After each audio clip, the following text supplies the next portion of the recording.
Who's a good little yeast? You are. I'm gonna give you so much premium food. Who's a good little yeast? You are. Yes, you are.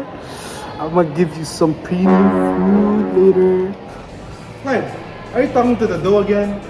It's not just dough. It's my legacy. I may call it Sir Rise a lot, or maybe Yeasty Boy. I don't know. Stop being stupid. Stop talking that I dough. swear to God, I can listen to the dough. Clay, did you feed the starter? No, not yet. Well, if you don't feed it, the starter's gonna fail. Don't worry about it. I know when it needs the starter.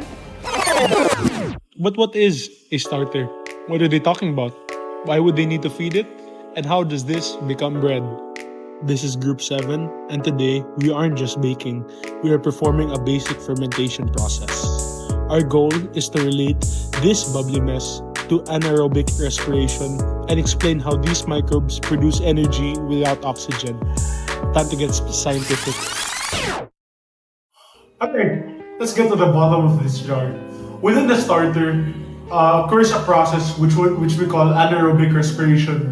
This means our microbial friends within the starter break down the sugars from the flour in order to create energy, or what we call ATP, without using a single bit of oxygen.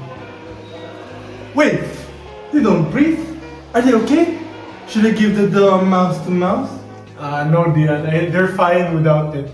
It's called anaerobic because they don't use oxygen. First off, we have our main actor, wild yeast. When yeast eats the sugar found in the flour, it undergoes a process called alcoholic fermentation. The expected result of this is producing ethanol, but more importantly, carbon dioxide gas, which gives rise to these airy bubbles and the airy texture found in bread. So you're saying is the bread is inflating itself with yeast burps? Essentially, yes. Okay.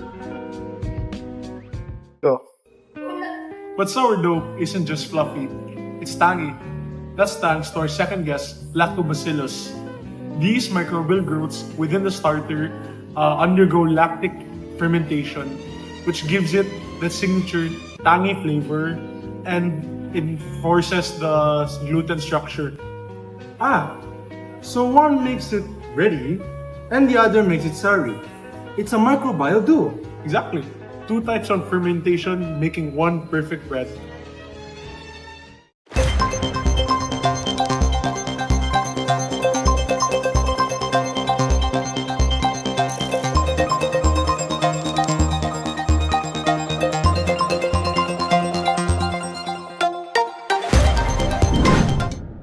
We're here live inside the jar. So, Mr. Yeast, how does it feel to be trapped in a sticky web of gluten? It's a bit cramped, Jess, but the snacks are great.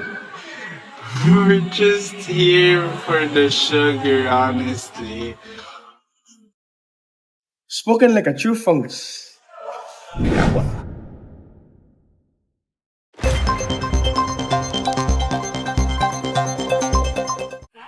To begin our fermentation to create this sourdough, we need our biotic components.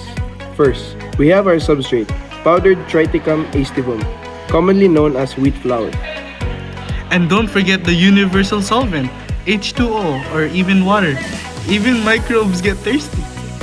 And of course, our living culture containing our wild yeast and our flavor maker, lactobacillus.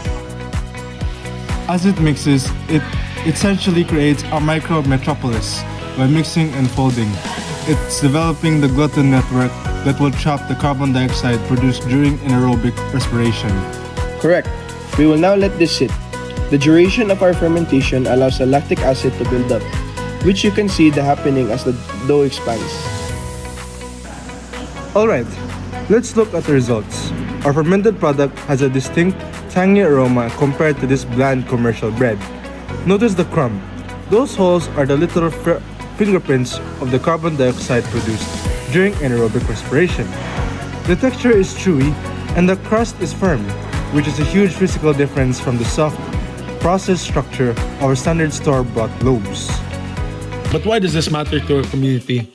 First, it's about digestibility. The long fermentation process allows the bacteria and yeast to partially break down gluten and phytic acid, making it much easier on the gut than quick rice bread.